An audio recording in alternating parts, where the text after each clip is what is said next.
Hi, I'm Dana, and like I think currently a lot of people, I've been keeping up with what's going on with the LA wildfires, and unlike it seems a lot of people that aren't there, I've been quite scared and anxious and sad about it.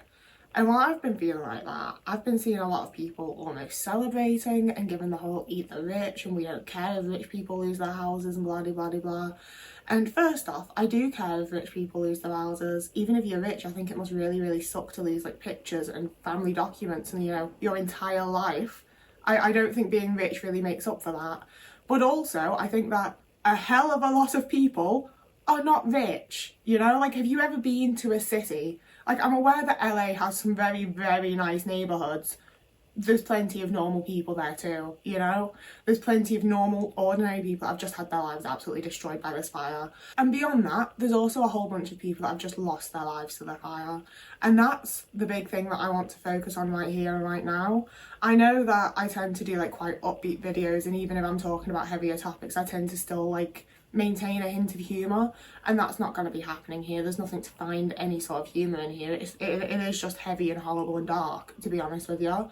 But I would really appreciate if you stuck around because I think it's important. I'm going to start by reading you some parts about some of the people that have passed away in the fires, because this is how we get to the part that I want to talk about. So Rory Callum Sykes has lost their life in the fire. They were a British-born former Australian actor, 32. This is one of the deaths that I've seen quite a lot about because he had cerebral palsy and was also partially blind, and he was in a cottage with his mother and she wasn't able to protect it and to stop it from catching alight, so he passed away in there.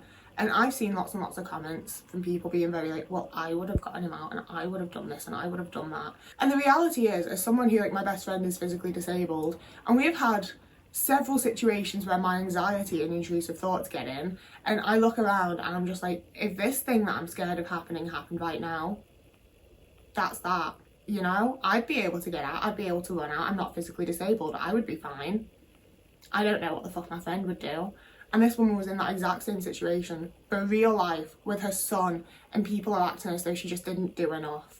I promise you that woman did everything she could to rescue her disabled son, and it shouldn't have been on her to do it. She also had a broken arm, her calls to 911 wouldn't connect, and she couldn't douse the house with water because the local services had turned off water access. She told them he died needlessly. He said, "Mum, leave me." Like, I cannot imagine being in that situation, and it is fucking horrible. So Victor Shaw is another person who passed away in these fires. He was trying to protect their home because they had pictures and albums and everything, and their legacy of the family is now gone. But besides that, he'd been working as a courier until recently, when his eyesight had become too poor for him to drive. So I'm not going to hypothesize about what might have been going through his brain or what was going on there. He was a visually impaired person who died in these fires. That's horrible. One of the things that their family said about him was his sister tried to wake him up. He was on medication and he wasn't able to get up. Then embers landed on the roof and she was barely able to escape. That's two stories here where we've seen someone else trying to risk a life for a loved one and not being able to save someone, Like the absolutely like unnecessary loss of life there, combined with extreme trauma and the loss of that person, it's absolutely heartbreaking. And finally, I just want to read you this bit about Anthony and Justin Mitchell, because he was a retired salesman and amputee who used a wheelchair and lived in Altadena with his son Justin. His son Justin had cerebral palsy, but they were not able to make it out because they'd been waiting for an ambulance to come for him and Justin, and it didn't fucking arrive for them. I've also seen Molly Burke, who is another disabled person who's blind, talking about these deaths and the fires as a whole, because she had to actively escape from them.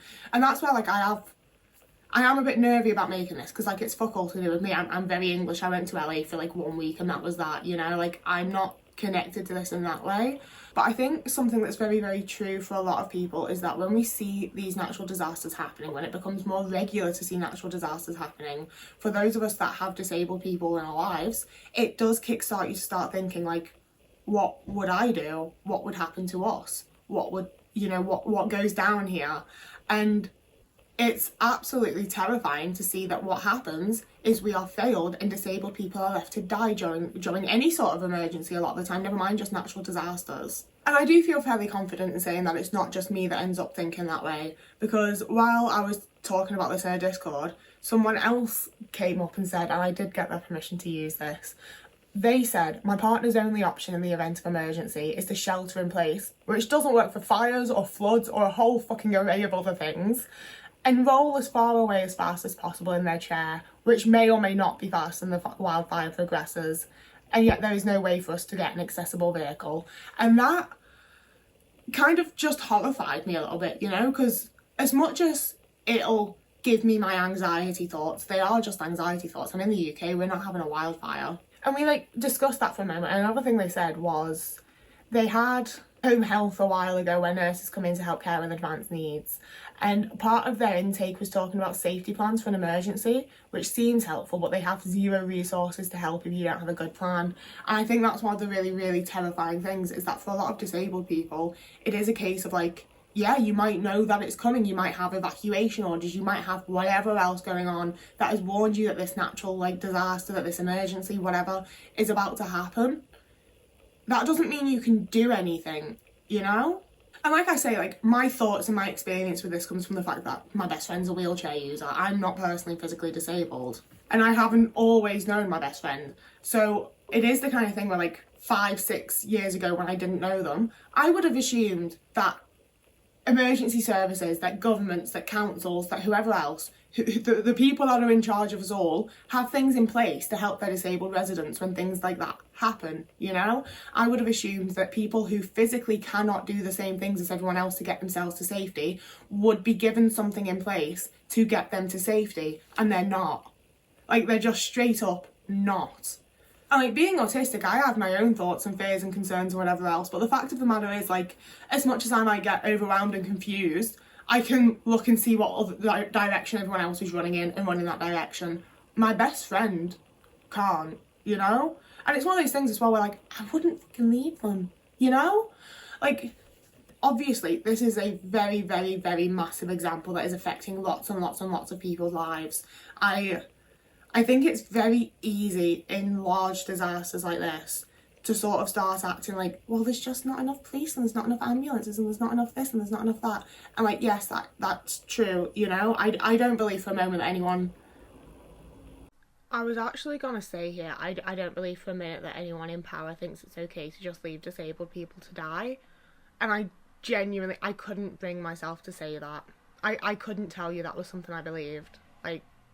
But these are issues that the disabled community face time and time and time again as a minority group, you know? We see it when energy prices go up and suddenly disabled people and vulnerable people in general can't afford to heat their own homes during massive, massive cold snaps when it's getting colder and colder. A good long while ago, me and my best friend went to see a show, and we got taken up, I think it was 6 flights of stairs in a chairlift thing, and it took 20 minutes. And there were 4 other disabled people. And as someone who has a lot of anxiety and gets very nervous and likes to have a plan in place, I was very well, what's your fire plan?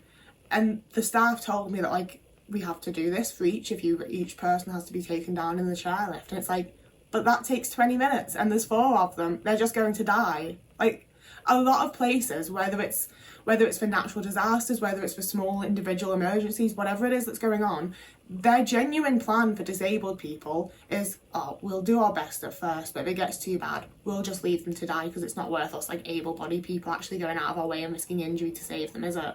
Even just in day-to-day life, when it comes to being able to get up and down off paths, when it comes to being able to get onto public transport, disabled people are consistently forgotten about and left behind, and that only happens all the more in any sort of emergency or genuinely dire situation, where all of a sudden they're left to either die alone or die with the people closest to them that are trying desperately to fucking save them. And it's disgusting and it's heartbreaking, and it shouldn't be happening. Even Molly Burke, as much as she's okay, and that's fabulous, I'm really fucking glad she's okay, she was relying on her boyfriend, you know?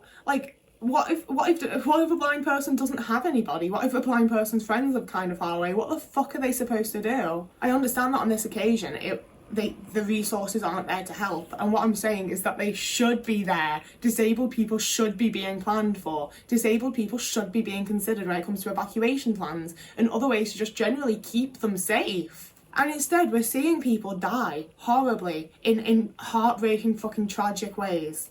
You know, there's only so much you can do to keep houses safe, to keep buildings safe, to keep cities safe. You can do a hell of a lot more to keep disabled people safe, and it's just not being done. And I do think that probably some level of that is that a lot of disabled people, like, knowing from my situation with my best friend, they're fucking exhausted, okay? Like, it is tiring for them to just go out and do the things that I do easily, because I just walk up the road and I've got to consider, oh, I've got to go down this drop curb and up this drop curb, and that bit kicks me out my chair, and that bit's got a drain, so I better go this long way. You know, just the most standard things are already taking up so much more of their energy than it does for me. They don't have the fucking energy left to kick up a fuss about the shit that's making them so fucking tired. And then when it comes to people like myself, it's like, yeah, I'm autistic, so technically I'm disabled, but obviously I'm not physically disabled, so it does often feel like I'm just stepping into a space that isn't meant for me, talking for people that, like, talking on behalf of people that maybe don't want me to fucking talk on their behalf and shit like that, you know? But I think both of those things are the things that make it very easy to just not talk about this and for it to just sort of get swept away and not have to be considered, and I don't think that's okay. I think this is the kind of thing that there should be a fuss being kicked up for, you know? I don't think that people should be being left to die because they can't evacuate in the same way as everyone else. I don't think people should just be being left to die because they're disabled, and it's fucking terrifying, it's horrifying, it's not okay, and people should be scared and fucking angry about it, you know? Like, I don't understand how so many people seem to read these articles and be like, oh, that's sad, and then just move on. Like, yeah, it's sad, and it's going to keep happening and keep happening and keep happening if we just look at it and go, oh, that's too bad, isn't it? Poor little disabled person died. Like, no, it's not too bad, because they fucking shouldn't have. Sorry, I don't mean to get, like, angry, like, at the camera, because obviously, like, it's not the individual's fault or whatever, like, we can't, I would assume that everyone watching this is in a very similar position to me and are also just angry about it. And it's the type of thing as well where when I've made similar to sort of content to this in the past, I've often had people be like, what do you think we should do? And it's like, we have people, like, in charge that are, like, supposed to be making things accessible and thinking about disabled people. Like, there's people that are meant to be doing that job, it's not on me. I'm just pointing out some things that need to be done better. I think that there should be people that are much, much smarter and more educated and more aware and more experienced than me that should be the ones fixing it. Like, what a shock if it shouldn't be some 20-something on the internet fixing it all. Like, fucking hell. I don't think I should even be having to bring this stuff up. Like, other people should have already faced these issues, and the people that have fucking died shouldn't have needed to die, you know? So yeah, that's the video. I'm not plugging myself at the end of this. That feels very odd. So what I will do is, I haven't done it fucking yet, but I'll find some links to ways that you can help with people that are in the fires at the minute. I don't fucking know. I'm gonna try and find some links that'll be helpful to the people that are actually experiencing this shit and going through it, and they will be linked down below instead of my usual stuff. I feel like I need to say, like, something kind towards the people of LA, but it just feels very, like, hopes and prayers, you know? Like, it doesn't do anything, does it? It's such a horrible, horrible situation, and yeah, I can't make it better, but I can run my mouth like this, and fingers crossed at some point we won't just be leaving disabled people to die on wildfires. Whoever you are, wherever you are, you have a lovely morning, evening, day, afternoon, month, year, and I'll see you again in a couple of days.